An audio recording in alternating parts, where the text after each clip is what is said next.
Welcome to Random Thoughts. This is a little show we are doing about sports science, strength and conditioning.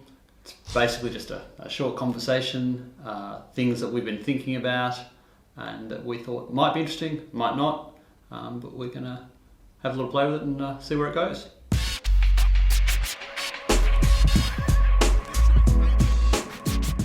So, I've never had a good vertical leap. That's kind of why I work here, because if I did, I wouldn't.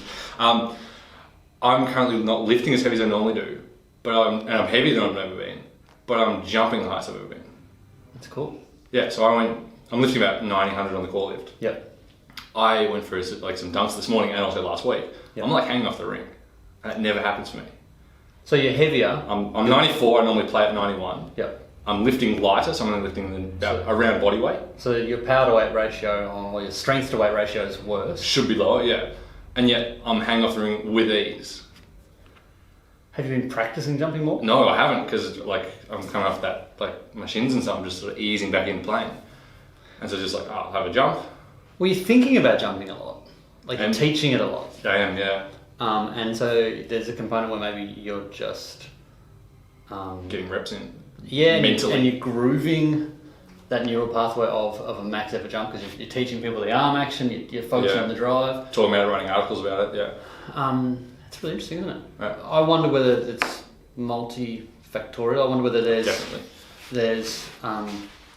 just the fact that your nervous system might be fresher because you're actually doing. I was going to say that's probably the biggest thing is I think the fact that I'm not going heavy means that I'm staying fresh. I'm also lifting twice a week, so less often. I reckon I'm fresher, and I reckon there's the biggest thing. I think the biggest factor is probably that the velocity relationship. Is really good. So I'm hitting those calls with good intent to move. I'm snapping through the weights. Yeah. So snapping through a more moderate weight with more intensity. So I'm actually getting more watts and more power on it. Well, that makes sense. And that tallies with the science as well. There's that study of submaximal trap bar deadlifts done at speed where and Rob had it, so we can dig it up. Find it, where they found that was generating the same wattage as ollie lifts. Yeah. So you're kind of in the sweet spot for that force velocity curve, and you're fresh. Yeah. And you're practicing the jumping a little bit more. I wonder also the new springs we're practicing with the foot position, where you're actually practicing that limited plyometric, that dorsiflexion into the air, and then that.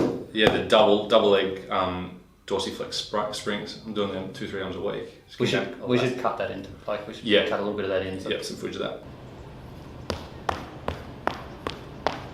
I'm doing those. Plus now I'm just thinking I've been doing my calf isos a lot more religiously as well. So you've got better integrity through your calves. So my calf Achilles complex is just stiffer. Yeah. Well, stiffer and happier. If you're doing your isos a lot, you don't have soreness. Shins are feeling really good. Yeah. And there's no inhibition. So you probably had multiple handbrakes on previously. Yeah. There's a sort of neural fatigue handbrake. There's that inhibition handbrake. And that lack of technique handbrake. I'm such a terrible jumper. So bad. I was always the tallest guy on my team, but I could just here on the ring. And now it's I'm not playing, and I'm there on the ring. It's for nothing, all for nothing. So I wonder whether that has some application. Just my thoughts initially when I thought of this topic was, I wonder if there's some application for the submaximal load lifting in season with your athletes. So you build a strength base over the off season when power's not that particularly important. And you only go back into that strength, real heavy triple zone when you've got weeks off or when you've got less of a load, and you maybe drop them off. Maybe.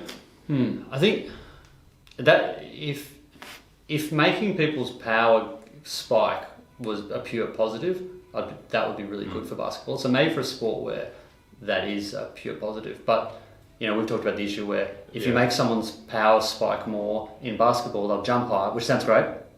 But that means they no longer have shooting touch. They shoot too long because they've got more power than they shoot too short, and then they're in a horrible place. So maybe it's something that's more applicable to our, our track and field people. Track guys come in season the rugby, 2 weeks before you just do power stuff. Footy, soccer, pretty much just everything except basketball. And netball shooters. Yeah, because they're not actually having to jump. Yeah. And I think what would be interesting would be to hook it up with the gym aware. And actually get some wattage output and see where you're at and see if that tallies what the studies have in terms of the sweet spot of that sub-maximal load and speed. Yeah. Mm. It's interesting. That's pretty cool.